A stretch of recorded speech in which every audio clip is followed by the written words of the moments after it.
was going to get back to the knowing, and my feeling that things have different levels of reality. In other words, going back to the singing that was happening before, that feels more real to me than my thoughts. And I'm just wondering if there's anything that you could say about that feeling that there's things that are more real than others in the world for me, if it makes sense. Yes and no. Yes, in the sense that I understand your question.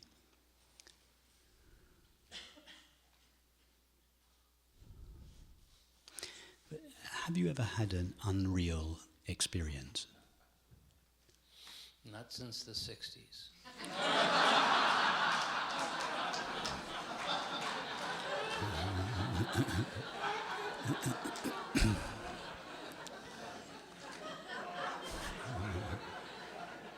Okay. Cast your mind back to the 60s. Don't go there anymore. Looking around, many of you are old enough to remember it. In fact, don't they say that if you remember the 60s, you weren't there? But I'm not old enough to remember it.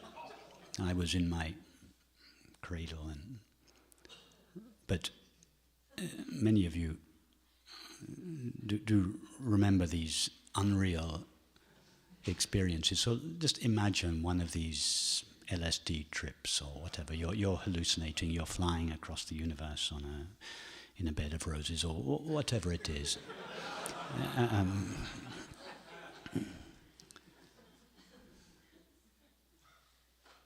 Is that experience, whatever it is, a hallucination, a dream, a vision, is it not a real experience nonetheless? Let's come a little bit closer to home. Last night's dream, made out of much the same stuff as an LSD trip is made of. Mind. Mm-hmm. Yeah? But is there such a thing as an unreal dream? Now, you may have been dreaming last night that you were sunbathing on a Caribbean beach.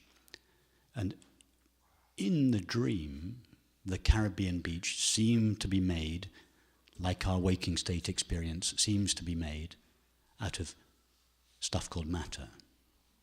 You wake up and you realize the Caribbean beach wasn't made out of matter. So it was an illusion as a beach made out of matter. But like all illusions, that illusion had a reality to it. It was made out of mind, not matter. But as mind, as a dream or a vision or a hallucination, it is real. And no less real. And no less real. I mean, what is this experience that you're having now made of? Seeing, hearing, touching, tasting, smelling, and thinking.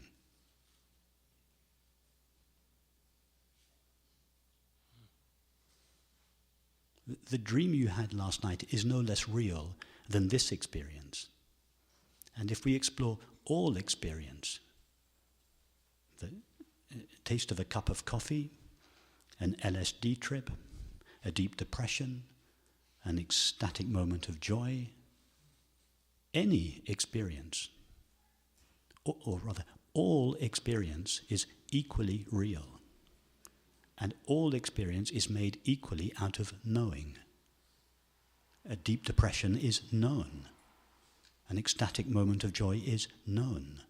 An LSD trip is known. The taste of coffee is known. The knowing element of all experience is exactly the same. Whether it's an LSD trip, a deep depression, or the taste of coffee. The knowing element of it is identical in each case. And when I say the knowing element of it, I suggest that there is another part of the experience that is not knowing. In other words, I suggest there are other elements. But there aren't. All there is to experience is the knowing of it. And that knowing is always in the same pristine condition. And it is from this knowing that all experience derives its reality.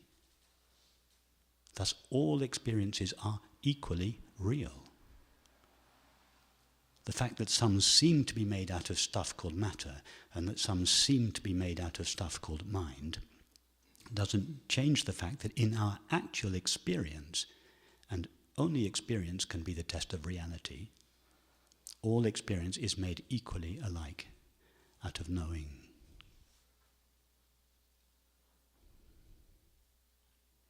Makes sense. Thanks.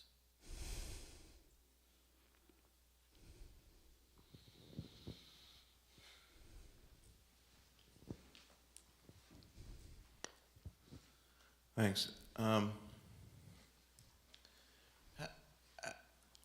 How do I know that my experience of knowing, in other words, if I can accept the unbreakableness of knowing and known, and then the screen and the things happening on the screen, it feels like a jump to say that, I guess to use your metaphor, that my screen is the same as your screen, that what I think of as I am is what you mean by that when you say it, much less that they are, and I think this is what you're saying, continuous with each other.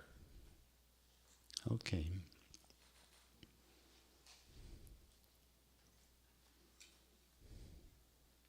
Well, if they weren't continuous, in other words, if there were 100 different fields of knowing, or 150 different fields of knowing in this room, or let's say 7 billion different fields of knowing in the world, then each of those fields of knowing would have, by definition, to be limited. Yes? Why? Because there are 7 billion of them. You cannot have 7 billion unlimited fields. Why not? Well, how many spaces are there in the universe? You could have an infinite number of planes in the universe, and each one would be in its own They would be dimension. distinguished from each other. In order to claim there are an infinite number of them, you would have to be able to see more than one. You'd have to be able to distinguish one from the other. How would you distinguish one from the other if they didn't have a form and therefore a limit? We're not talking theory here, we're talking experience. How many spaces are there in the universe? I'm talking that how many of this kind of space, this space that's in the room, how many of them are there in our universe? I don't know. Well, there's one. Have you ever found a limit to physical space? Not Well, yet. But if you haven't yet, how do I know? not yet, that's it, not yet. Okay, well, let's presume, and this is a safe presumption, that until we do find a limit to physical space, there's only one of it. Let's be open to the possibility that if we find a limit, then we can reasonably conclude there's more than one of them. Not when we theorize that there may be more than one of them, but when we find a limit to physical space. I don't want to go too far here because it's just a metaphor. When we find a limit to physical space, then we can legitimately conclude there is a limit, and therefore there must be more than one of them. Now, what about the field in which your experience appears? Can you find a limit to it? I can't find a limit to it, but Has anybody in this room ever found a limit to the field in which their experience appears? well, actually, so let me try this. When I first in the morning find myself waking up, and I'll be aware sometimes of a period of strange thoughts, and that would seem like experience has just come from a period when it wasn't there. What So about that- when you were dreaming before you woke up? Were you not knowing your dream? Dreaming, yes, but then there's also sleeping when there's no But dreaming. what about, let's just talk about the difference between dreaming and waking. Did you not know your dream? Do you not know the waking state? I think I remembered the dream. when the dream was taking place, did you not know it? And if you didn't know it, you couldn't remember it. You know your dreams, yes? I remember something that may be... Well, if you remember it, you must have known it when it was taking place. Yes? So when your dream was taking place, you knew it. Yes? Okay. Was that a yes or a no? Yes. I still don't know how that rules out things beyond that, but yes to that. Okay, so in other words, what I'm trying to show is that there is a continuity between the knowing, which knows your dreams, and the knowing, which knows the waking state. You say, I knew my dream, and I know the taste of breakfast. Right. The same I, the same knowing, knows the dream and knows the waking state. In other words, that knowing doesn't wake up when you wake up in the morning. It was already fully awake, knowing the dream. The content of your experience changes, and you then call it the waking state, but the knowing with which the dream and the waking state take place, and with which they are known, remains identical throughout. All that happens in deep sleep is that knowing loses its colouring. It no longer continues to modulate itself in the form of the finite mind, and so there is no objective experience. But there is no discontinuity of knowing.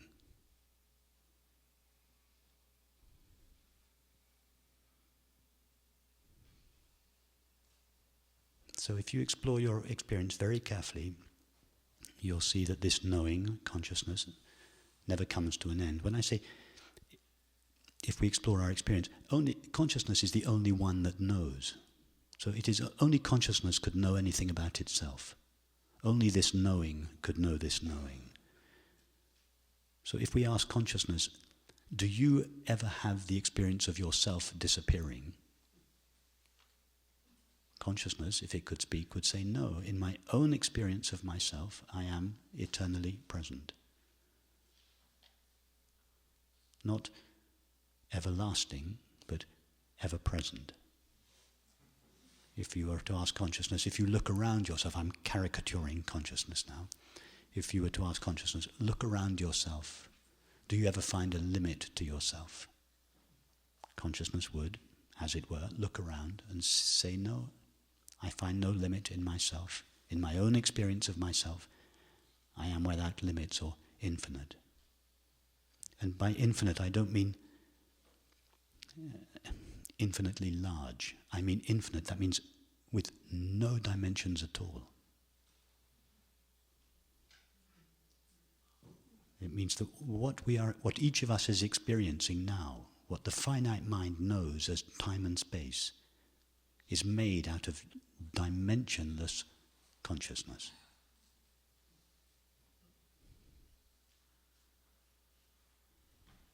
That is our experience.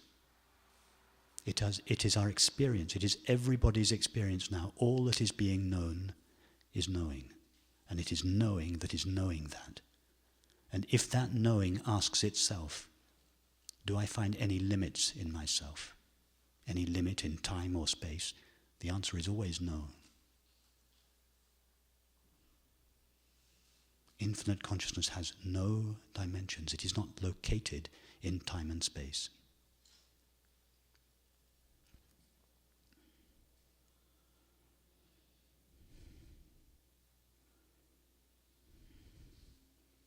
So I have given you the argument to show that there is absolutely no rational basis for the belief that consciousness, that is the knowing with which each of us is knowing our experience, is limited, and therefore that all our minds must share consciousness. I've just given you the argument for it.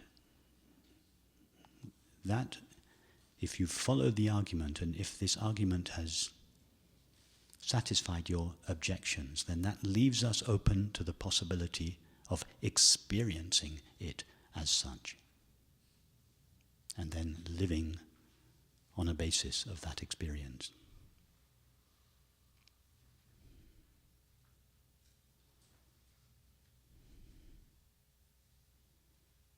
Try it out just for 24 hours. Say to yourself, I have been living for decades based on the presumption that what I am is essentially separate from what everyone and everything else essentially is. Now, I don't believe you would be at this meeting if that presumption had given you what you deeply want in life, which is peace and happiness. So just give the alternative possibility a try. Just 24 hours. Live for the next 24 hours. Think, feel, act, perceive and relate on the basis that there is only one being, that all selves and objects share that being, and think in a way that is consistent with that possibility, but more importantly, feel and act and relate in such a way, and see what response you get. See how the quality of relationship is changed just by living the possibility, let alone the realization. And if you like the results that come, the response you get from the universe, extend the experiment. Keep exploring it.